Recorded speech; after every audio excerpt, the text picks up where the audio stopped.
화면 속 남자가 기분이 어떤 것 같나요?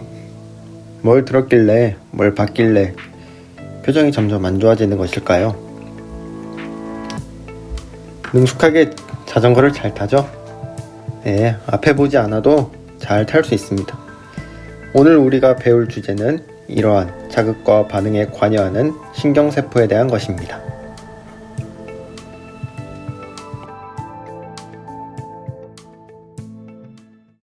여러분 반갑습니다. 3단원 항상성과 몸의 조절에 대해서 수업을 시작하겠습니다. 항상성이라는 말 기억이 나시나요? 1단원에서 소개가 되었는데요. 항상성이라는 것은 뭔가 상태를 일정하게 유지하려 한다는 것입니다. 대표적인 예로는 체온이 있고 그리고 혈당량을 예로 들 수가 있습니다.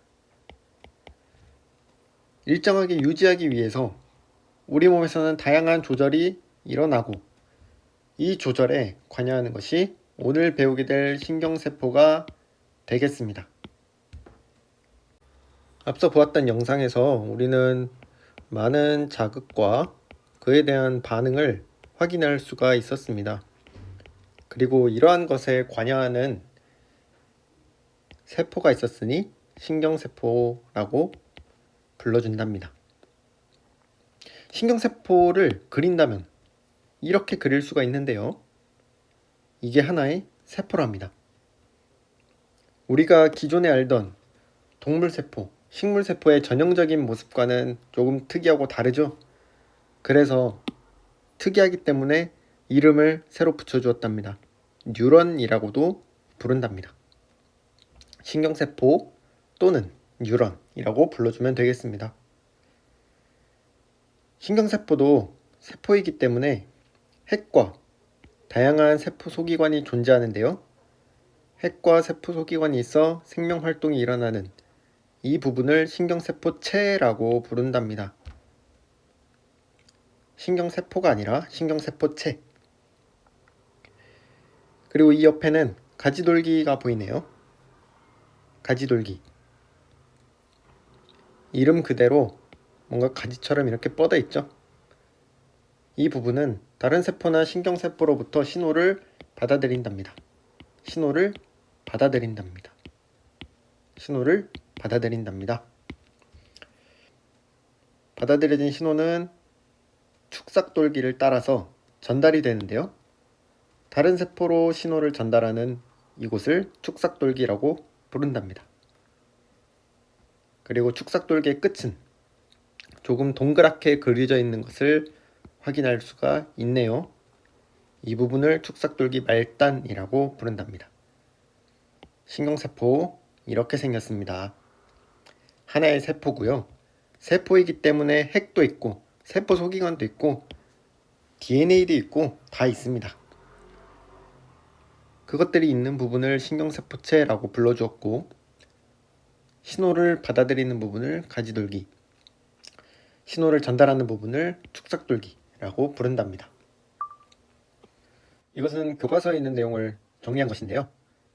신경세포를 배우면서 등장했던 것이 있죠. 신경세포체. 여기에는 핵이 있었습니다. 신경세포체에는 가지돌기라고 부르는 것들이 이렇게 있었죠. 이 가지돌기에 외부에서 들어온 신호가 가지돌기를 통해 받아들여졌습니다. 그리고 받아들여진 정보는 신호는 축삭돌기를 따라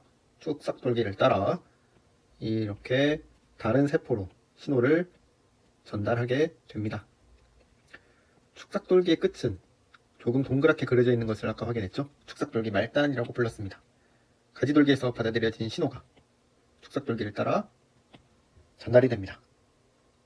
이 다음은 어디로 전달되는 것일까요?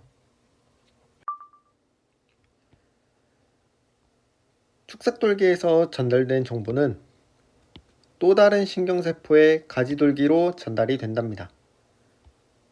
넓게 보면 정보가 신경세포에서 신경세포로 그리고 또 다른 신경세포로 전달이 되는 것이죠. 신경세포라고 해서 다 같은 신경세포가 아니라 우리는 이것을 분류해 줄 수가 있는데요. 기능에 따라 분류를 해보려고 합니다.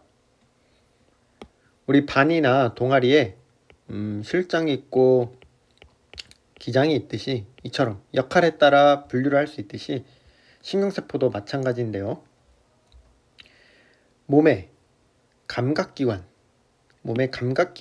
피부와 같은 감각기관에서 받아들여진 자극이 쭉 신경세포를 따라 전달되는 것을 볼 수 있네요. 어디로 전달되는 걸까요? 중추신경계, 뇌와 척수가 있죠. 몸의 말단에서 중추신경계로 전달이 된답니다. 그 중추신경계를 이루는 신경세포를 연합신경세포라고 불러준답니다.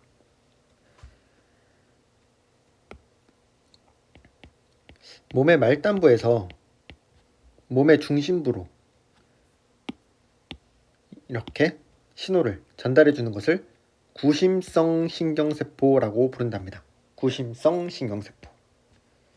그 구심성 신경세포에 감각신경세포가 있답니다. 피부에서 받아들인 자극, 그것이 뇌나 척수로 전달된다. 그 방향 때문에 이 방향으로 전달되는 것을 구심성 신경세포, 말단부에서 중추신경계로 전달되는 것을 구심성 신경세포, 그리고 그 중추신경계를 이루는 세포를 연합신경세포라고 부른답니다.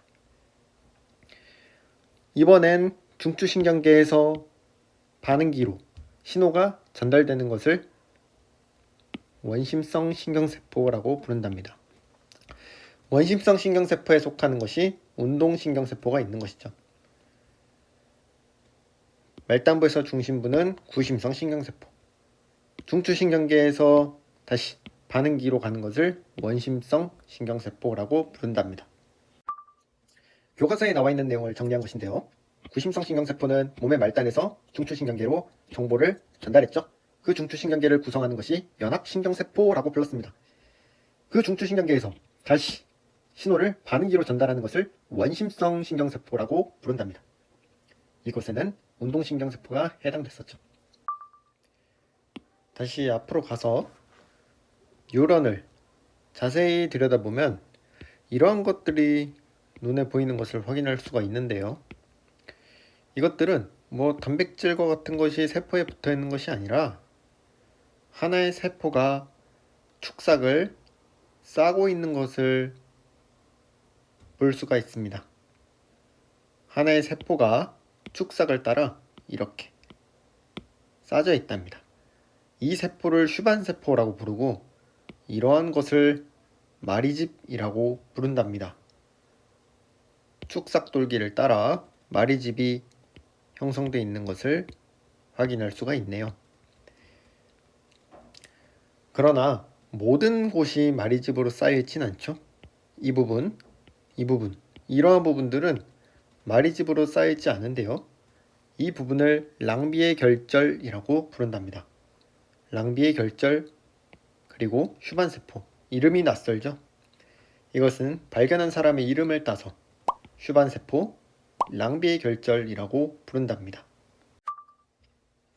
지금까지가 기능에 따라서 말단에서 중추신경계로 가냐, 중추신경계에서 다시 반응기로 가냐로 나눴다면 이번에 분류를 또 할 수 있으니 분류를 어떻게 할까요? 마리집이 있니 없니로 나눠보도록 하겠습니다. 마리집이 있어요. 이것을 마리집 신경이라고 불러준답니다. 마리집이 있어. 마리집 신경. 마리집이 없어. 이것을 민마리집 신경이라고 하겠습니다. 민마리집 신경.